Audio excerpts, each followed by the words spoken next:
Yep.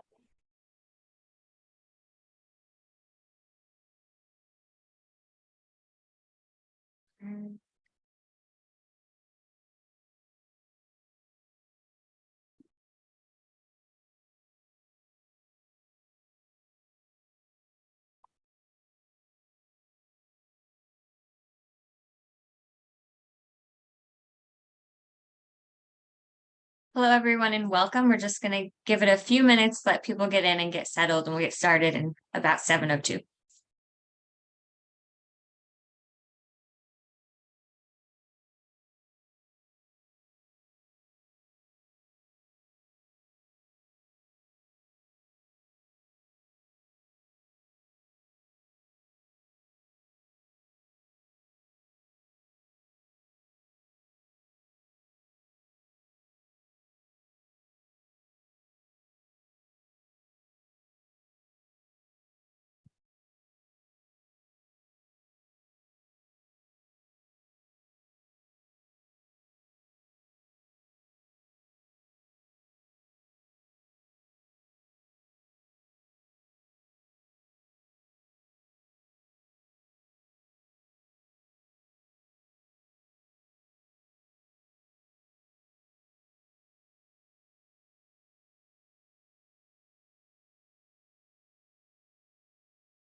Hello and welcome.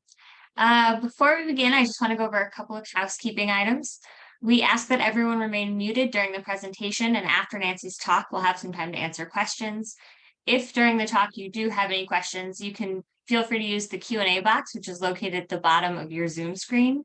And then I can read those to Nancy after the conversation. And yeah, that's about it for now. Okay. I see a few CSLAP volunteers in the audience, so this will be old hat to you. So hopefully, you won't be too bored. All right. And thank you all for joining us tonight for a presentation by Nancy Mueller, Executive Director of the New York State Federation of Lake Associations, or NYSFOLA. The Citizens Statewide Lake Assessment Program is a collaborative effort between the New York State Department of Environmental Conservation and the New York State Federation of Lake Associations. CSLAP began in 1985 as a pilot program on 25 lakes, and since then it has grown to become the state's largest volunteer lake monitoring program. The 2023 program will have more than 600 volunteers sampling 191 sites on 176 lakes across the state. The data collected through CSLAP is utilized by the state of New York to perform water body assessments as required by the Federal Clean Water Act, and it is also used by hundreds of lake associations to engage and educate their members and local government officials, and to inform and support funding for lake and watershed management decisions. CSLAP has provided us with the state's best long-term lake monitoring data set and continues to play a vital role in identifying long-term water quality trends. Welcome, Nancy. Thank you.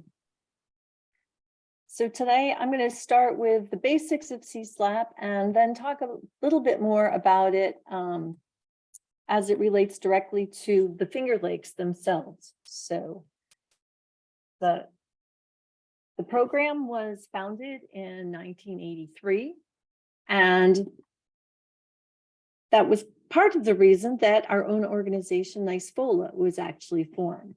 So NYSFOLA was started by a coalition of lake associations who were actually lobbying the New York State Department of Environmental Conservation and the New York State Legislature to create a volunteer monitoring program like others that have been created in Wisconsin, Vermont, Maine, Minnesota, the big lake states, and it was time for New York to have one too. So NYSFOLA was created actually as part of the reason for CSLAP, sorry about that. And our mission has continued, and it is to protect the water resources of New York State by assisting local organizations and individuals through public dialogue, education, information exchange, and collaborative efforts. You can see in the map, our membership has grown. We are now over 250 lake associations strong across the state of New York. And we also have a lot of individual members as well as some corporate members who have joined our mission. We are also an affiliate of the North American Lake Management Society, or NOMS, and I just wanted to do sort of a shameless plug for them because their annual symposium this year is fairly close to New York. Frequently, it's far away.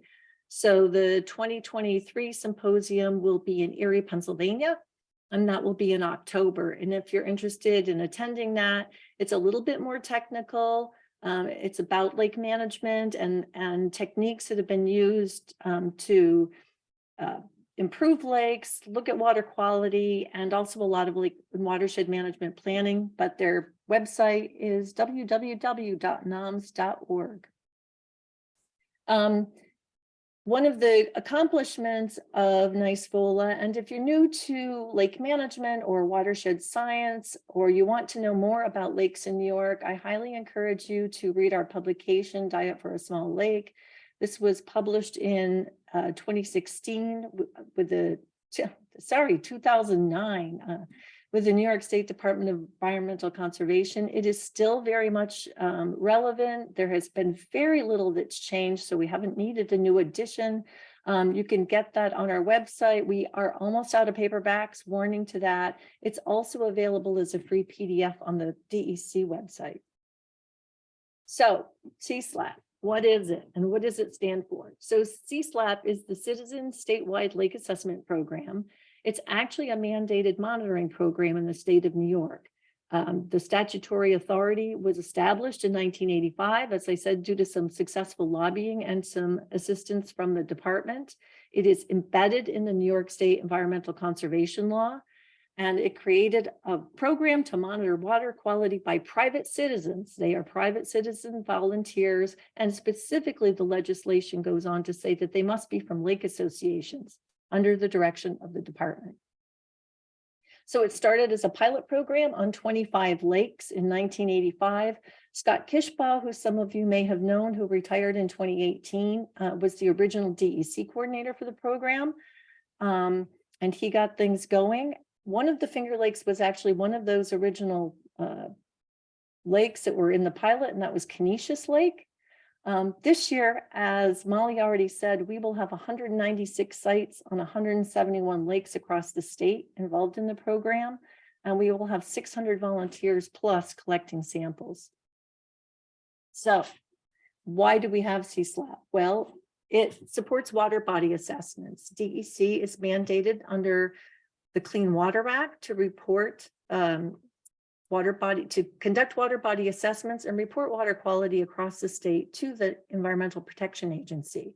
They are mandated to do that, and they don't have enough staff to actually go out and sample all of the lakes in the state. So they do have their own program, the Lake Classification Index Survey, and they go out and they sample as many lakes as they can, but they only sample them one time. So it's kind of a quick snapshot of water quality across the state.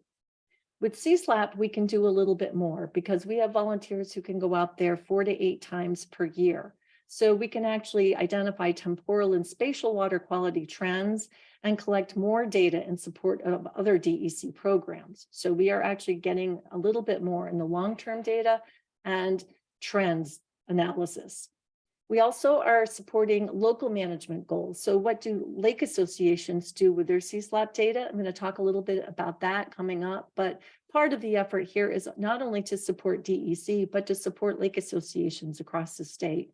And finally, the program is a great educational tool. We educate the public about lake conservation and management efforts. We did a survey a couple of years ago that shows that CSLAP volunteers are 80% more likely to become more engaged in local activities at the Lake Association and with state and local governments, and to be more vocal about lake management and preservation efforts. So why CSLAP? Well, CSLAP, QAP, ELAP, what the heck does that mean? So CSLAP volunteers are trained to sample in a standardized way.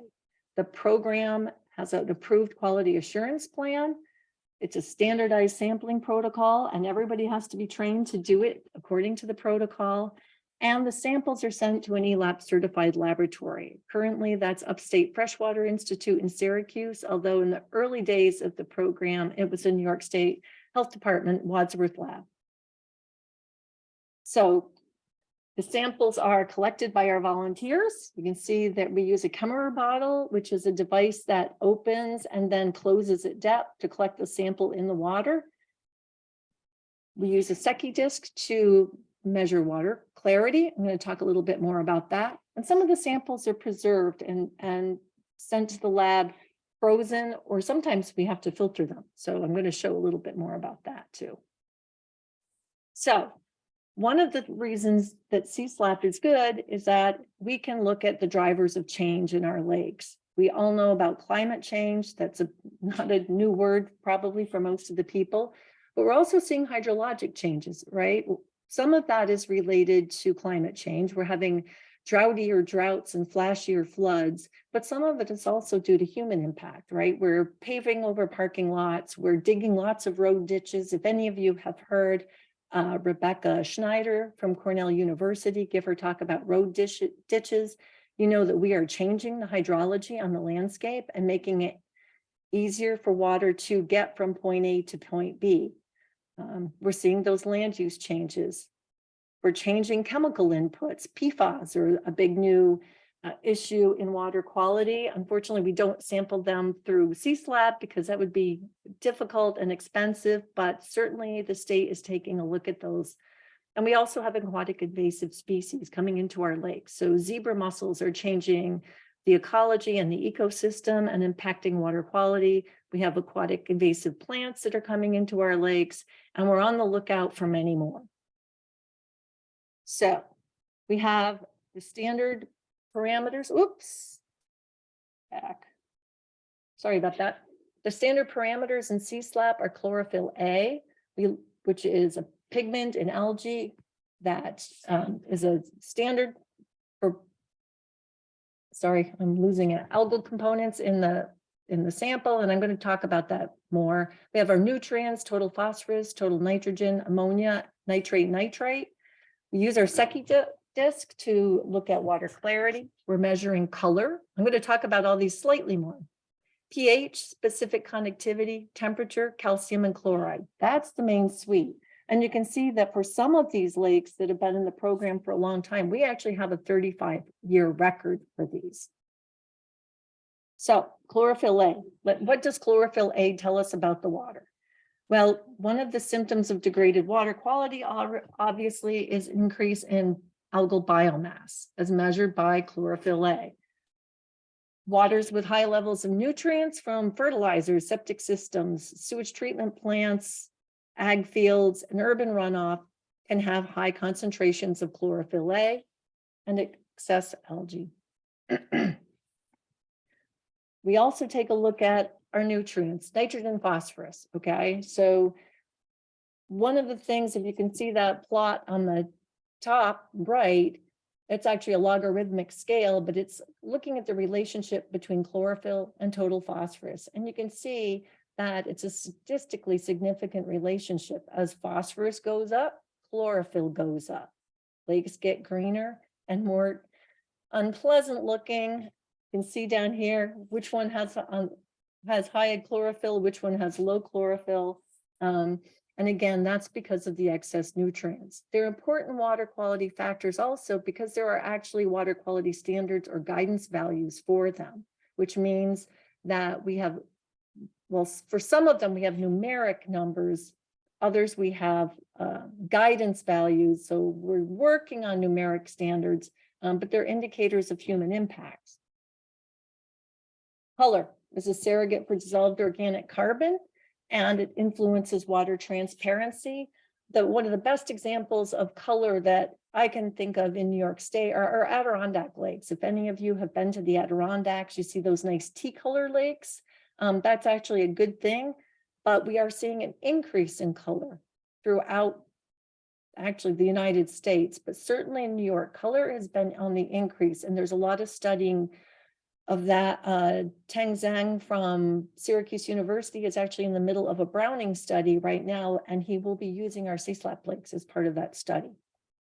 Calcium, the graph kind of shows, didn't write down which CSLAP lake this was, but one of the things we look at with calcium is the importance of zebra mussel susceptibility. Is there enough calcium in that lake to support the shell manufactured by the critters?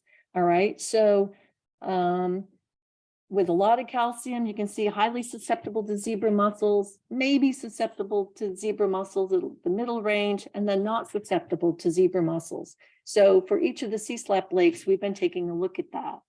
We're also starting to look at chloride. This had actually been taken out of the program for a few years, but because of the interest in road salt and to some extent water softeners, we decided to put it back in the program to take a look at that issue. pH, I think everybody has a good idea, especially in New York State where we've had acid rain impacts in a lot of our lakes. We're taking a look at that. We are seeing a rebound in the Adirondacks of pH, and with that has come some increased browning and some increased productivity. We're also looking at specific conductance, which is actually a measurement of the electrical or the ability of the water to carry electricity. And it's basically indicative, sorry, I need a water. Indicative of the ability of the solution of the ions in solution, sorry. SecuDisc. This is actually one of the oldest limnological tools available to us. It was actually developed for oceanographic work in the 1800s. The oceanography SecuDisc is all white. Our SecuDisc is black and white. And essentially, it's a surrogate for water clarity. We're actually measuring the light penetration through the water column. And when there are things like turbidity, so clays and silts that have come in from runoff after storms, we obviously don't have the same light penetration, and also algae can impact our light penetration. We also take a look at air temperature, weather. We have a lake perception form, health and safety observations, which are mostly related to gastrointestinal issues and itching, hay fever symptoms, which are both indicative of swimmer's itch and also harmful algal blooms. We ask about lake management activities taking place on the lake. Has there been aquatic harvesting? Are we doing suction harvesting? Are you using aquatic herbicides? It's interesting that we actually get more information about those type of activities from CSLAP than we do from the state. It's really hard to pull permit data on this kind of activity. And so CSLAP is actually one of the best sources of information about that. And we also want to ask about recreational use. Are there impairments to a water body for recreation? And what are they? So you can see this is our sampling record form that we use to get this information. They fill out their SECI readings, they fill out their sounding depths, their air temperature, and there are some questions about the weather and also algal blooms. So one of the things that we really want to know about are obviously, why is temperature important? Well, temperature is a factor for biological production in the lake, right? Fish spawning, algae blooms. It's a factor in chemical reactions. We also use it to assess trends, mixing, modeling, and whether or not lakes stratify. So stratification takes place in most lakes over about 15 to 20 feet deep. All right. So what happens is, as that water warms up in the summer, all right, it becomes less dense on top, spreads out, the colder, deeper waters sink to the bottom, and after a while, they actually don't separate or don't mix anymore. And that has some impacts on water quality, particularly in the bottom water where the lake may go anoxic. But one thing that I think this graph on the right really demonstrates is that we're seeing an increase in our lakes with our CSLAP data. This includes a little bit of data was pre-CSLAP, but you can see that the trend is up for temperature in New York State lakes. So we also, here's our perception form. We want to know about recreation, physical condition of the lake, our aquatic plant populations impacting recreation, and What else might be impacting recreation? Too much algae, the lake looks bad, too many users. We get a lot of too many boats on the lake questions. And of course, we always want to know about harmful algal blooms. For several years, we did actually collect samples. This will be the first year that we're not collecting any samples because we've determined that, well, one, it's very expensive, and two, a lot of these blooms can just be identified based on a photograph. And I know in the Finger Lakes, you've had some shoreline surveys, and this year, those will continue just as they always have. But what are we looking for? Well, we're looking for spilled paint appearance on the surface. We're looking for that pea soup appearance in the water. We're looking for streaks, usually green on the water, green dots or clumps.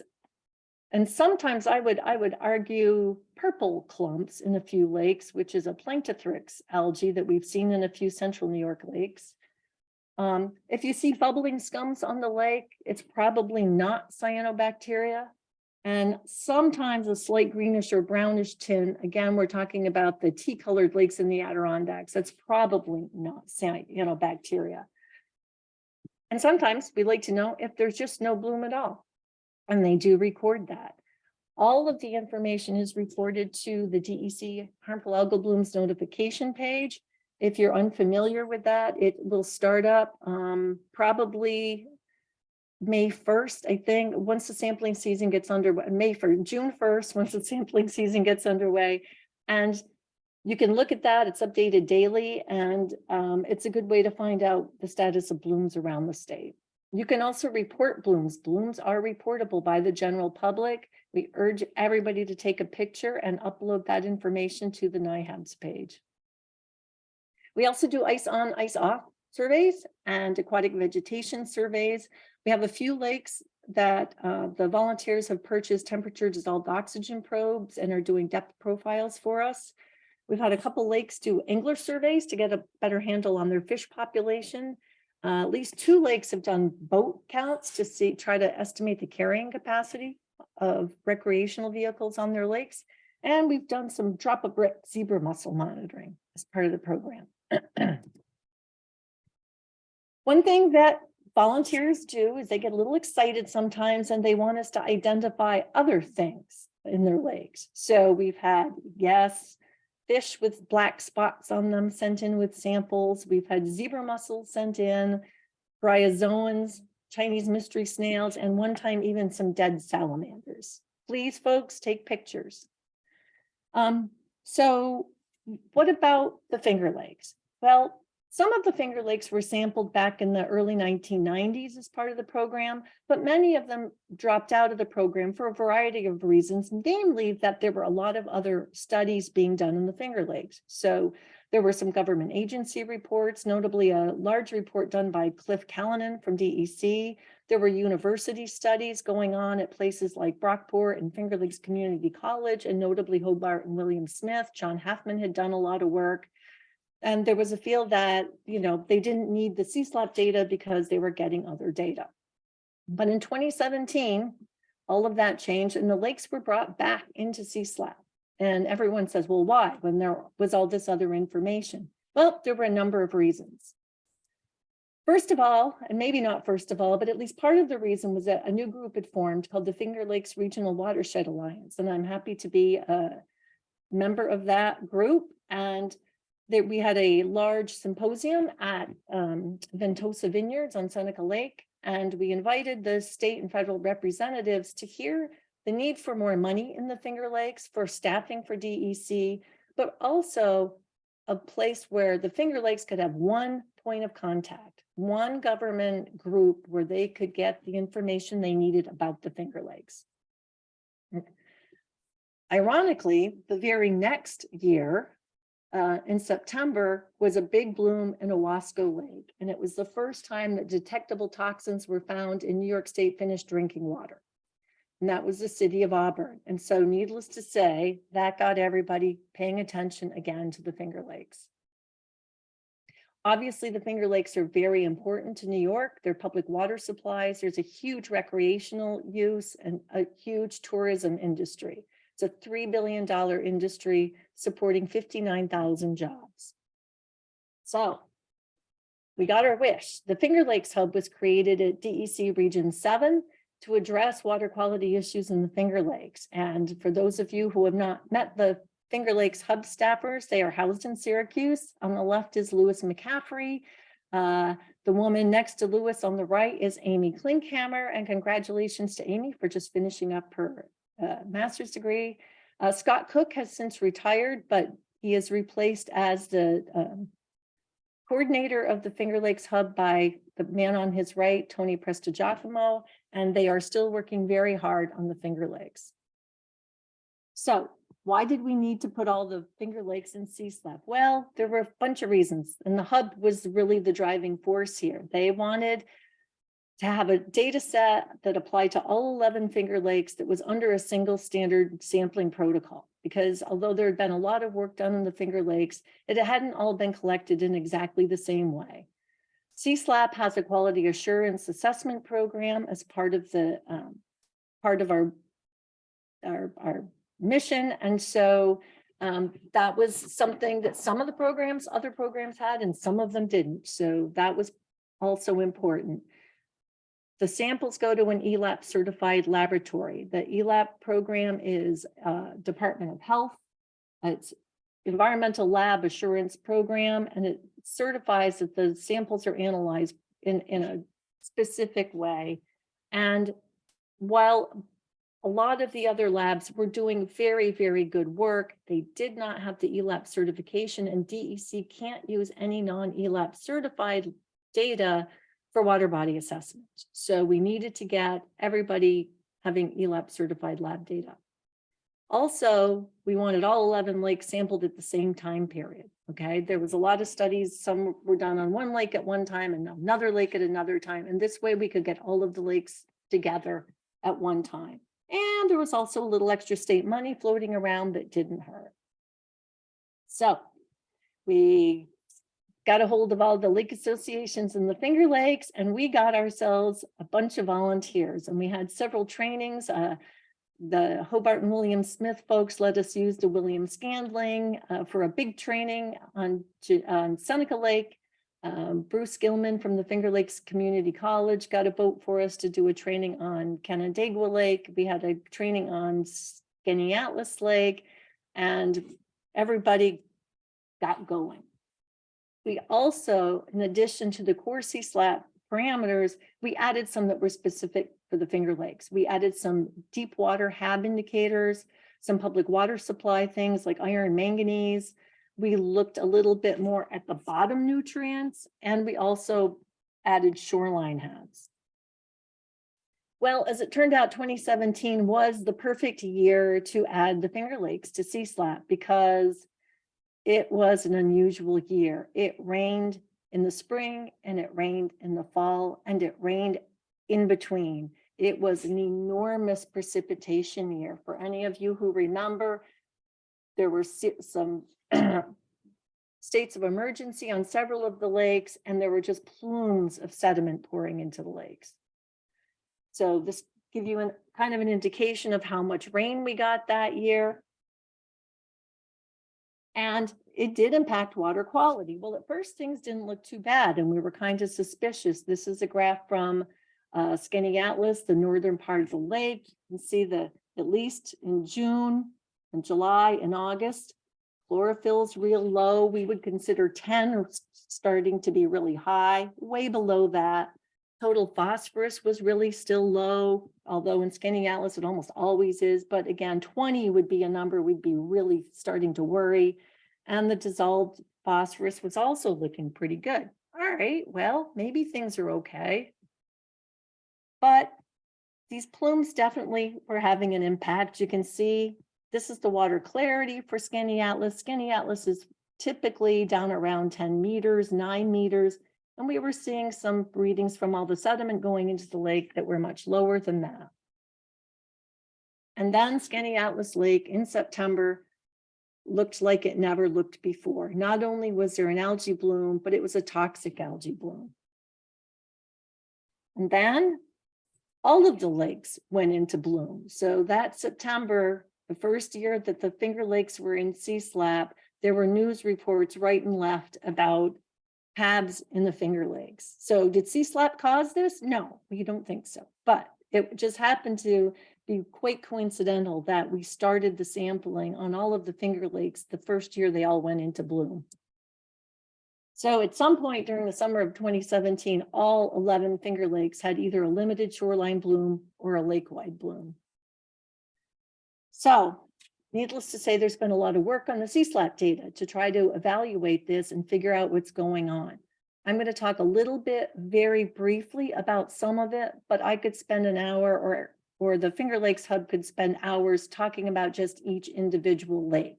So I'm going to point everyone to some places where you can get more information. And then I would invite you to have us talk about a specific lake or help you get the data for a lake that you may be interested in. But the first thing that was published was the 2018 Finger Lakes Water Quality Report, and this was put together by the Hub staff. What we knew already about the Finger Lakes was that they had different trophic states. Well, what's a trophic state? Well, there's a very famous limnology paper by a man named Bob Carlson, who was at the University of Minnesota, and he figured out a way to calculate what he was calling a trophic state, a way to compare lakes based on their chlorophyll, their clarity, and their phosphorus levels, their nutrient levels. So these are the kind of the words you'll hear thrown around: oligotrophic, which means nice and clear and low productivity. So Skinny Atlas Lake. Mesotrophic, again, moderate productivity, and several of the Finger Lakes fall into that category. Eutrophic, generally not a Finger Lakes term except for Honeoye, but certainly there are eutrophic lakes throughout New York State. Hypereutrophic, I don't know that we have any yet that have hit that in New York, although there are probably a couple of close, but really, really productive. We don't want to get there. So this is from the Finger Lakes 2018 report, and there's a whole lot of data on this, but you can see one of the things they calculated was the trophic state for each of the Finger Lakes, Honeoye being the only eutrophic one, and Skinny Atlas being the only oligotrophic one. And this was looking at phosphorus, chlorophyll, SECI, the nitrogen parameters, and then they also looked at calcium and chloride to compare them to other lakes across the state. So you can see the average for lakes in the very top row of data. That's all of the lakes in CSLAP, the average, and then it compares them to the Finger Lakes. And again, I don't want to go into too much of the gory data, but it's there for anyone who wants to delve into it. And one of the places I'm going to point you for that is the new CSLAP dashboard. This was created last year by DEC and is being improved on as we speak by a new staff member, Giancarlo Coppola. He's been great taking some of the kinks out of it. And you can go to this website, the URL is below, and you can pull up a report for any lake that's in the program. So why does that matter? Well, this is a look at the Honeoye report for 2021. And if you pull up each individual report, you can see that there are actually links. There are links to what's called a lake scorecard, and I'm going to show you a couple of those. There's a summary for the lake. They talk about harmful algal blooms. You can do a data download, and there are even directions on how to read the report, but there's lots and lots of information. And they also show you the trends in water quality. So this is what the scorecards look like. I encourage you to use these for your lake associations because they're kind of a nice quick snapshot of the water quality. But you can see Skinny Atlas is oligotrophic with regard to phosphorus and chlorophyll and SECI, only gets fair for shoreline blooms, and aquatic invasive species are present. And then you can see the difference between a Canisius and a Wasco, where we're more in the mesotrophic range. So really helpful and really nice little snapshots to put in things like Lake Association newsletters. What happens with the CSLAP data? Well, it's been used to do 9 element plans. The latest one to come off the press was the Seneca Cuca watershed plan. it's used for grant funding. If you want to apply for grants, then you need to justify why you're doing the project you're doing, and CSLAP data is used for a lot of that. And it can also inform and evaluate your local management efforts. Importance of volunteer monitoring. CSLAP folks are the eyes on the ground. You're at the lake, you can see what's happening. You're the ones out there engaging with your communities. But the data also supports and enhances those efforts at the state and local level and the local management activities. But it's the grassroots effort, and I think it's probably more important than the top-down efforts. But I'm biased. It's been used beyond the Finger Lakes. So some of the other lake associations in the state that have used their CSLAP data, Ballston Lake just finished up a management plan and had a sewer district created. And it was based on the fact that they had long-term phosphorus trends for the lake, and the lake was above the 20 microgram per liter level for phosphorus, and they needed to do everything they can to cut phosphorus loading to the lake. Little Echo Lake. This is a lake probably none of you have heard of. It's a small lake in Greene in Shenango County, and their CSLAP report noted, watershed runoff, nutrient runoff from the hillside. There's some steep hillsides on this little lake, and they got together and they found a swale that was contributing sediment and nutrients to the lake. And last year they got together and they fixed it. And lots of lake management lake management plans have been created. We have a program collaboration with SUNY Oneonta. They have a graduate program in lake management, and they have looked at CSLAP data for lots and lots of lakes and created management plans for them. So I just want to thank the CSLAP volunteers, because these are all the folks who sampled or are about to sample for 2023 from our Finger Lakes. And I know a couple of them are on this webinar. And also the board of directors for NYSFOLA and DEC, couldn't do it without them. I would want to mention that we have a brand new CSLAP coordinator at DEC this year, Elena Onion, and she comes to us from the volunteer stream monitoring program, among other hats she wears, and she's been really wonderful to work with. So welcome aboard to Elena. All of our lake associations, thank you all. Upstate Freshwater Institute does the analysis, and they're more than a lab. They put up the phone calls, and they're the ones who take the zebra mussels out of the coolers. They ship all the coolers back. They pack up all the bottles, and it's definitely more than just a lab. And thank you to our CSLAP volunteers. I do want to mention my first Secchi disc experience. I learned how to use a Secchi and a Kemmer by Bob Werner from the Skinny Atlas Lake Association while he was a professor at SUNY ESF. And the Skinny Atlas Lake Association has a new boat. Their research and education boat has been commissioned, and it is named after Bob. So with that, I'll take any questions, especially since I'm going hoarse here.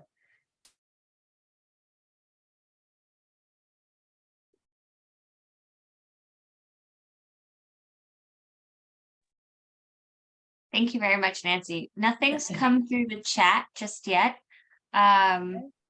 Feel free to raise your hand if you have any questions, and I can unmute you so you can talk to Nancy. And I apologize for being a little hoarse. I got pretty bad at the conference a couple of weeks ago, and haven't got better since.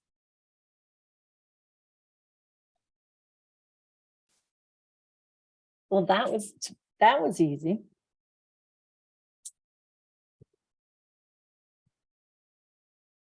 Oh, here we go. We've got a couple coming through.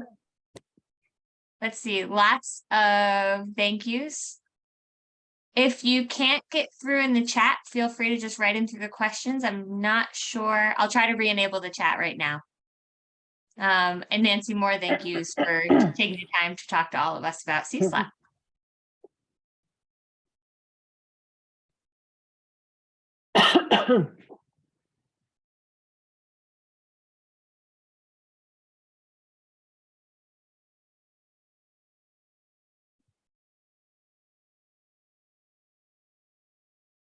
I guess I answered everybody's questions, or they're too shy to ask. Oh, here we go. Okay. Do you see it? I do. So the question is, do you see the CSLAP program going on for the foreseeable future, growing, expanding in any way? Well, so I guess the easy answer to that is yes. We are about to sign, we hope, it was supposed to be done, but it's not quite done, but we are looking right now at a new 5-year contract with DEC, and the mission is, in fact, to expand. We're not quite sure how yet, but we're going to try. The mission is to try to get to 250 lakes by the end of that 5-year contract. So certainly it's a huge task with only 2 full-time staff people, but we're very optimistic, and we're trying to expand. Part of the goal will be also to try to expand to some different lake communities that we haven't been able to reach yet, and especially some of the more urban lakes.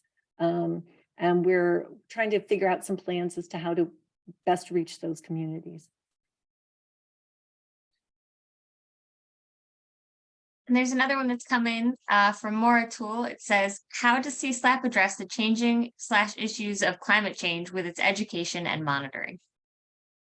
Well, certainly through the monitoring, we're seeing changes, and you know, it's talks like this that that certainly help. I go to a lot of lake associations, a lot of lake association meetings, and give presentations. DEC goes out and gives presentations. I mean, certainly what we saw in 2017 with that, with the hydrologic changes that took place, and also the temperature data is indicating something's going on. And the best thing about CSLAP is that this is the state's best long-term monitoring data set. Even the LCI, like I said, has it's a snapshot. DEC staff get to lakes once per season, and so they don't really have the long-term record for a lot of these lakes that CSLAP has been providing.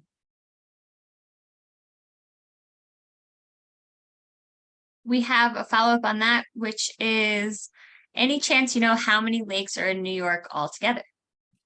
Well, there's lots of estimates, and it sort of depends on which one you believe. The quote unquote official count, and it's over, I can't remember what the size is. It's something like over 15 hectares or something, is 7,500, but it kind of depends on how you define that lake as a water body. Right. And we have one follow-up question about the title of the book that you had mentioned earlier. I think that was the Diet for a Small Lake, but I'll let you take that on, and where folks can buy it if they're interested. Sure, you can. So if you Google Diet for a Small Lake, or use your search engine of your choice, I should say, it will come up. There's a free PDF of it. If you are like me and can't stand reading something that long on the screen, you can get it on the NYSFOLA website. The paperbacks are $10 and the hardcovers are $15. Although I am warning you, I have very, very few paperbacks left at this point. So. Right. There's a few more in here. I can see one right now. Frank Moses. Hi, Frank. Says, are you thinking about encouraging or supporting more formal organizing of related lakes like the Kettle Lakes and others? And so for those of you who don't know, there are several sort of regional lake association groups, and we have been very supportive of them. There's the Cortland Onondaga Federation of Kettle Lakes Associations and the Adirondack Lakes Alliance. There used to be a Madison County Federation of Lakes, although it's kind of fallen by the wayside a little bit. There's a Finger Lakes Regional Watershed Alliance. We don't have a group in Western New York because the lakes are so scattered. There's the Indian River Lakes group up in Jefferson County, and we have been really supportive of those groups because they all have issues that are unique to them. NYSFOLA does several regional conferences to address places where there aren't formal groups. So we have a Lower Hudson meeting coming up on June 9th. We usually do one in the Upper Hudson, usually sort of Columbia Green counties area generically. I always support the Adirondack Lake Alliance meeting, and I'll be giving a talk at Indian River. So yeah, there's so much work that needs to be done that these other groups can only help NYSFOLA spread the word, and also they're just really good at reaching out to the people within their region. So I think they're really important to have.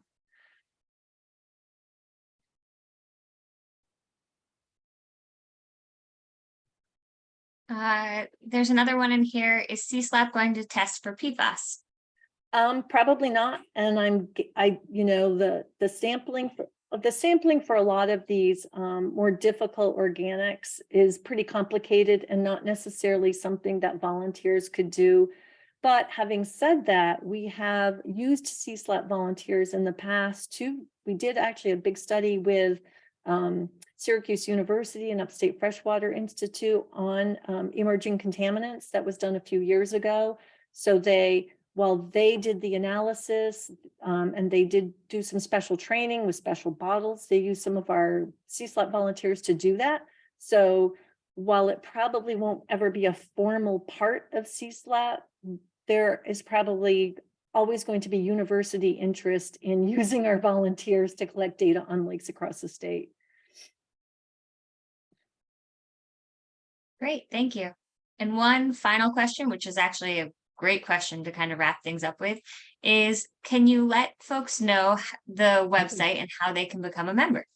Sure, because that's President Tarky Heath from NYSFOLA. It was on the first slide. Didn't everybody write it down? Yeah, so it's www.nysfola.org. So like you were going to write New York State Federation of Lake Associations, so www.nysfola.org. And there's actually a membership form right there. And we do encourage both individuals and lake associations, although I can honestly say that all 11 Finger Lakes are members. That's great to hear. I'll give it another minute just in case there's any other questions that pop up. But Nancy, thank you so much for coming tonight and talking to us and taking the time to answer everyone's questions. This was really informative, so we really appreciate it. Well, thank you everyone for taking time out on a weekday evening to join. Mm-hmm.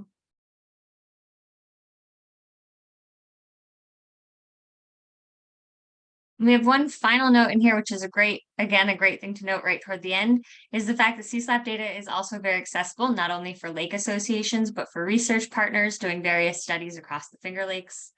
And thanks again, Nancy. Everyone have a great night. If any questions didn't get answered, please feel free to send us an email and we'll make sure that Nancy gets those questions.